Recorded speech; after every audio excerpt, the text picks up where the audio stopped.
Today's session you are going to learn about recent advancement in banking sector. என்னெல்லாம் advancement இருக்குது banking செக்டாரில் அப்படின்னு பார்த்தோம்னா e-banking, RTGS and NEFT, ATM automated teller machine, Paytm, அதுக்கப்புறம் debit card, credit card. Okay, இதை பற்றி நம்ம இப்போ பார்க்க போகிறோம்.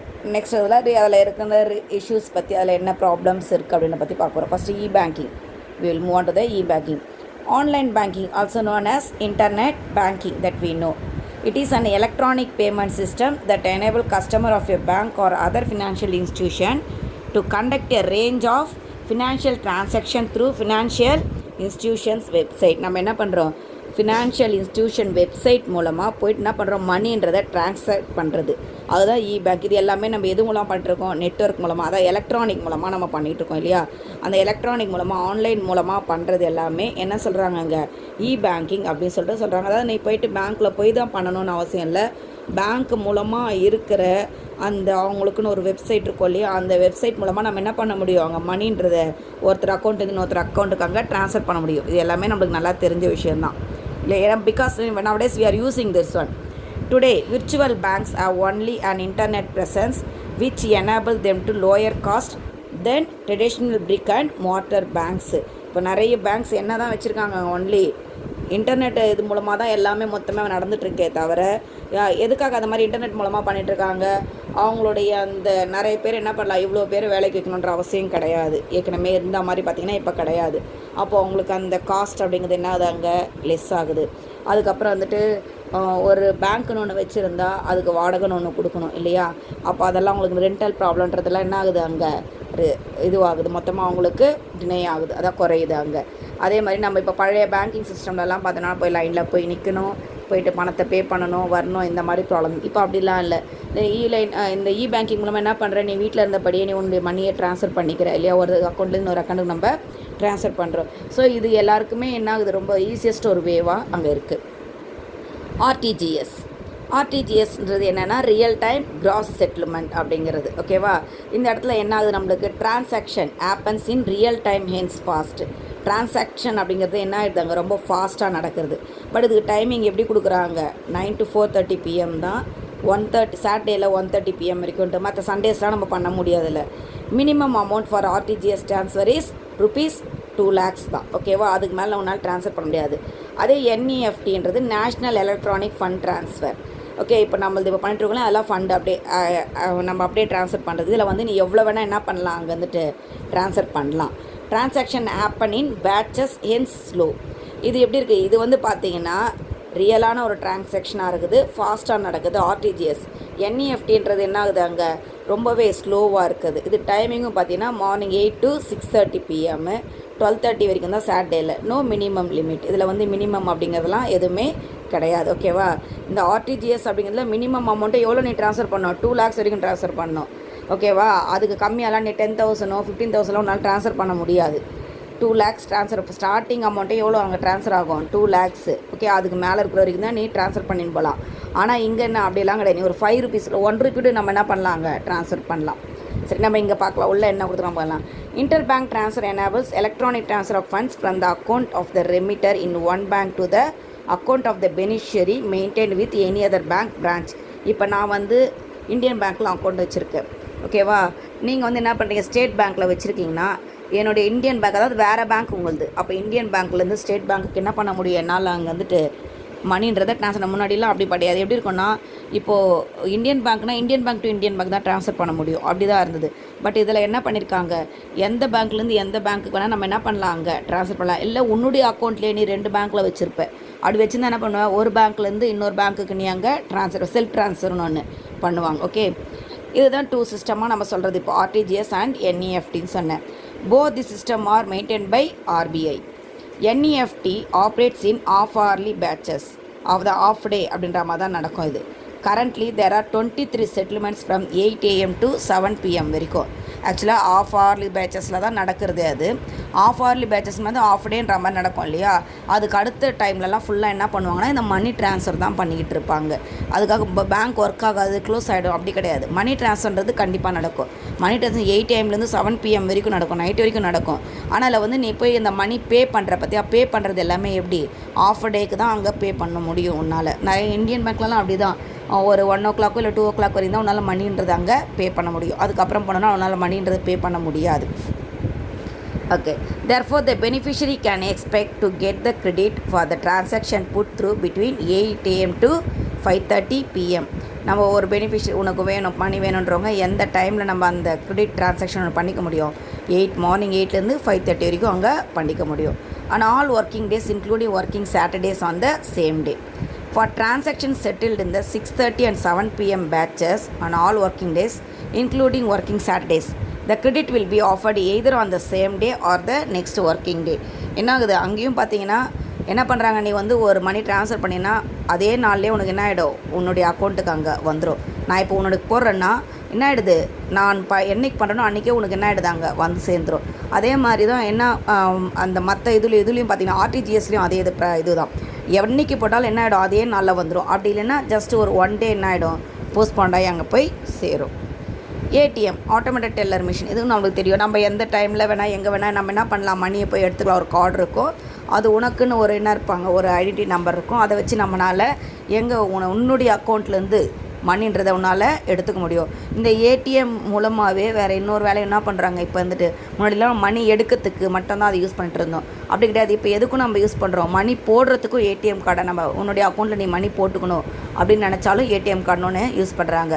இப்போ இன்னும் அட்வான்ஸாக இப்போ என்ன பண்ணிட்டாங்க, முன்னாடிலாம் கிரெடிட் கார்டுன்னு ஒன்று தனியாக தருவாங்க. அந்த கிரெடிட் கார்டில் என்னென்னா உனக்கு எவ்வளோ வருமானம் இருக்கோ அதுக்கேற்ற மாதிரி நீ என்ன பண்ணணும், அங்கே என்ன பண்ணுவாங்க, உனக்கு பேங்க்கில் லோன் தருவாங்க.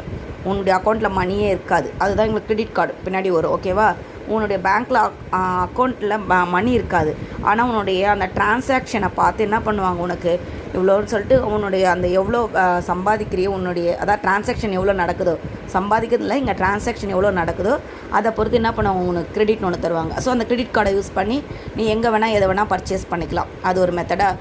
இப்போ ஏடிஎம் மூலமாக நம்ம மணி எடுக்கிறதுக்கு மட்டும் தான் இருந்தது, இப்போ அப்படி இல்லை. ஏடிஎம் கார்டு மூலமாக நம்ம என்ன பண்ணலாம், எந்த திங்ஸ் வேணால் எங்கே வேணால் போய் நம்ம அதை பர்ச்சேஸ் பண்ணிக்க முடியுன்ற மாதிரி அங்கே கொடுத்துருக்காங்க. ஓகே, நெக்ஸ்ட் பார்த்திங்கன்னா பேடிஎம் பேமெண்ட்ஸ் பேங்க் இன் ஆகஸ்ட் 2015. ஆக்சுவலாக ஏடிஎம் பற்றி நான் என்ன சொல்லலை, ஏடிஎம்ன்றது ஃபஸ்ட்டு இன்ட்ரடியூஸ் பண்ணப்பட்டது எப்போ 1967 அது இன்ட்ரடியூஸ் பண்ணாங்க. ஆனால் நம்ம கண்ட்ரிலலாம் வந்தது ரொம்ப லேட்டு தான். இது ஃபஸ்ட்டு எப்போ இன்ட்ரடியூஸ் பண்ணது வந்துட்டு 1967 அங்கே இன்ட்ரடியூஸ் பண்ணியாச்சு. இப்போல்லாம் ஏடிஎம் ட்ரான்சாக்ஷன்லாம் என்ன பண்ணிகிட்ருக்கோம், நம்ம ஸ்மார்ட் ஃபோன் மூலமாகவே நம்ம பண்ணிக்கிட்டு இருக்கோம். அதாவது கூகுள் பேலாம் பண்ணிகிட்ருக்கோம் இல்லையா, இதெல்லாம் வந்து ஏடிஎம் ட்ரான்சாக்ஷன் சொல்லிட்டு சொல்லுவாங்க. ஓகே, நெக்ஸ்ட் பேடிஎம் ஆகஸ்ட் 2015 இது ஸ்டார்ட் பண்ணாங்க. Paytm received a licence from RBI to launch a payments bank. The Paytm Payments Bank is a separate entity in which founder Vijay Shekhar Sharma அவருடைய அந்த amount எவ்வளோ இருக்கான், 51% இருக்குது. அதுக்கப்புறம் பார்த்திங்கன்னா 197 communication அங்கே 1 வேர்டில் கொடுத்துருக்காங்க. ஆனால் 197 கம்யூனிகேஷன்ஸு 39% அதில் இருக்காங்க. கம்யூனிகேஷன்ஸ்னால் யார், இந்த ஏர்செல் இப்படிலாம் சொல்கிறோம் இல்லையா, அந்த கம்யூனிகேஷன் நெட்வொர்க்குங்க. அவங்க 39% ஷேர் ஹோல்டர் இருக்காங்க. 10% will be held by a subsidiary. ஓகேவா, சப்சைட்ரியாக அங்கே இருக்காங்க. அதான் சப்சைட்னா நீ தானே அங்கே வந்துட்டு அதை சப்சைட் பண்ணியிருக்கே இல்லையா, அதனால் நீ உங்கள்கிட்ட அங்கே இருக்கும். Next debit card and credit card. இது நான் ஏற்கனவே சொன்னேன். டெபிட் கார்டுன்றது நம்ம யூஸ் பண்ணுறது ஏடிஎம் கார்டு தான் டெபிட் கார்டு இப்போல்லாம். ஓகேவா, முன்னாடிலாம் பார்த்திங்கன்னா டெபிட் கார்டு ஒன்று தனியாக இருக்கும், அதுதான். இப்போ சுத்தமாக அந்த மாதிரிலாம் எதுவுமே கிடையாது. அது வெறும் பர்ச்சேஸ்க்காக யூஸ் பண்ணிகிட்டு இருந்தாங்க டெபிட் கார்டு அப்படிங்கிறது. அதாவது உன்னுடைய அக்கௌண்ட்டில் இருக்க மணிலேருந்தே நீ பர்ச்சேஸ் பண்ணிக்கிறது, அதுக்கு தனியாக டெபிட் கார்டு தருவாங்க. இப்போ ஏடிஎம்ன்றதே நம்ம எப்படி யூஸ் பண்ணுறாங்க, டெபிட் கார்டாக யூஸ் பண்ணுறோம். ஆக்சுவலாக ஏடிஎம் கார்டுன்றது வெறும் மணி எடுக்க மட்டும்தான் இருந்தது. டெபிட் கார்டு ஒன்று தனியாக தருவாங்க, கிரெடிட் கார்டு ஒன்று தனியாக தரும். கிரெடிட் கார்டு எல்லாருக்கும் கொடுக்க மாட்டாங்க, டெபிட் கார்டு கண்டிப்பாக எல்லாருக்கும் தருவாங்க. ஏன்னா உன்னுடைய அக்கௌண்ட்டில் மணி இருந்தால் நீ அவ்வளோ அளவுக்கு என்ன பண்ணலாம், பர்ச்சேஸ் பண்ணலாம். இந்த டெபிட் கார்டை இப்போ கேன்சல் பண்ணிவிட்டு தான் ஏடிஎம் கார்டை என்ன பண்ண சொல்லிட்டாங்க, அங்கே டெபிட் கார்டை அங்கே யூஸ் பண்ண சொல்லிட்டாங்க.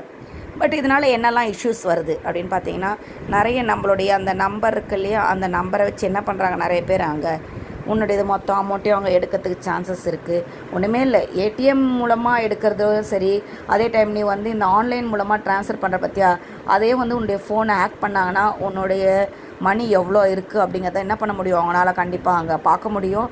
அதை மொத்தமாக உனக்கே தெரியாமல் உன்னுடைய பின்லாம் நீ டைப் பண்ணுறதை வச்சு உன்னுடைய பின்னை கண்டுபிடிச்சிருவாங்க. ஸோ அதை வச்சு என்ன பண்ணுறாங்க, நிறைய வந்து உன்னுடைய அக்கௌண்ட்லேருந்து அங்கே மணின்றதுலாம் அங்கே எடுக்கிறாங்க.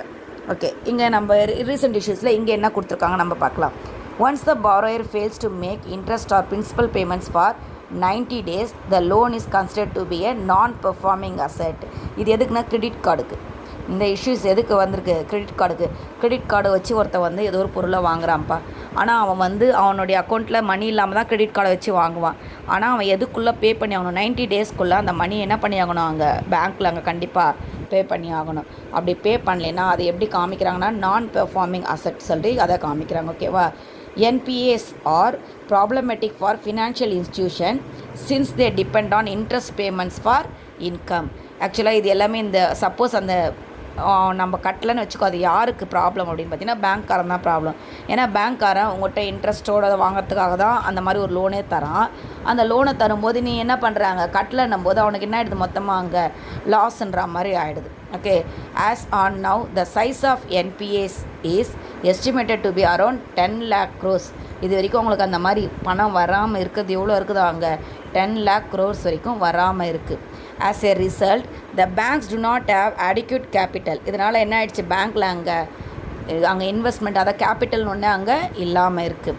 Hence the government is forced to infuse capital to the banks by using poor tax payers money. இதனால் என்ன பண்ணுறாங்க, பேங்க்கை வந்து கவர்மெண்ட் என்ன பண்ணிகிட்ருக்காங்க, ஃபோர்ஸ் பண்ணுது. எதுக்கு, நீ யாவன்லாம் வந்து அங்கே பணம் கட்டுறானோ அவங்ககிட்ட என்ன பண்ணாங்க வந்துட்டு இன்ட்ரெஸ்ட்ன்றது அதிகமாக கலெக்ட் பண்ண அப்படிங்கிற மாதிரி. அதே மாதிரி டேக்ஸ் அப்படிங்கிறதையும் கண்டிப்பாக என்ன பண்ணணும், அவங்க வந்துட்டு கலெக்ட் பண்ணி ஆகணும் அப்படிங்கிற மாதிரி பேங்க் அவங்க கவர்மெண்ட்டு ஃபோர்ஸ் பண்ணுறாங்க. Already more than a sum of ₹2 lakhs crores have been injected. இந்த மாதிரி நம்மகிட்ட எவ்வளோ வாங்கியிருக்காங்களாம், 2 lakh crores வரைக்கும் அவங்க வாங்கியிருக்காங்க. 2018 to 19 பார்த்தீங்கன்னா government of India has infused ₹68,000 crores into the banking system. Thus the NPAs ultimately affect the common people. இது யார் அஃபெக்ட் பண்ணுற மாதிரி இருக்குது, நம்மள மாதிரி காமன் பீப்புள். நம்மளாம் கரெக்டாக நம்ம கட்டிகிட்ருக்கோம். பட் நம்மக்கிட்ட தான் என்ன பண்ணுறான், அவனுக்கு பணம் வரலன்றதுக்காக நம்மக்கிட்ட தான் என்ன பண்ணுறான் வந்துட்டு டேக்ஸுன்ற பேரில் நிறையவே கலெக்ட் பண்ண ஆரம்பிக்கிறான். கவர்மெண்ட்டு எல்லா டேக்ஸையும் என்ன பண்ணுறான், இன்க்ரீஸ் பண்ணுறான். அவனுக்கு அங்கே ஃபண்டு இன்க்ரீஸ் ஆகணுன்ட்டு யார் கட்டலையும் அவங்கள என்ன பண்ணுறதில்ல, அவங்க எதுவுமே அங்கே கேட்குறதே கிடையாது. மர்ஜர் ஆஃப் பேங்க்ஸ், ஒரு பேங்க் இன்னொரு பேங்க்கோட மர்ஜர் ஆகுது. இப்போ ஒன்றுமே இல்லை. இப்போது ரீசெண்டாக பார்த்தீங்கன்னா ஆந்திரா பேங்க் அப்படிங்கிறது பார்த்தீங்கன்னா யூனியன் பேங்க்கோட அங்கே மர்ஜ் ஆகிடுச்சு. மர்ஜ் ஆகி இப்போ அதனுடைய நேம் என்ன ஆகிடுச்சு, யூனியன் பேங்க்குன்னு தான் மாறி இருக்குது. ஓகேவா. அந்த மாதிரி மர்ஜ் என்ன பேங்க்லாம் எந்த மாதிரி மர்ஜ் ஆகுது அப்படின்னு கொடுத்துருக்காங்க. Union cabinet decide to merge all the remaining 5 associate banks of State Bank Group with State Bank of India in 2017 என்ன பண்ணாங்களாம், ஸ்டேட் பேங்க் ஆஃப் இந்தியா அது கீழே ஸ்டேட் பேங்க் கீழே மற்ற வேறு எல்லாம் இருக்கும் தெரியுமா, குரூப் ஆஃப் பேங்க்ஸு அது எல்லாத்தையும் ஒன்றா கொண்டு வந்து சேர்த்துருக்காங்க.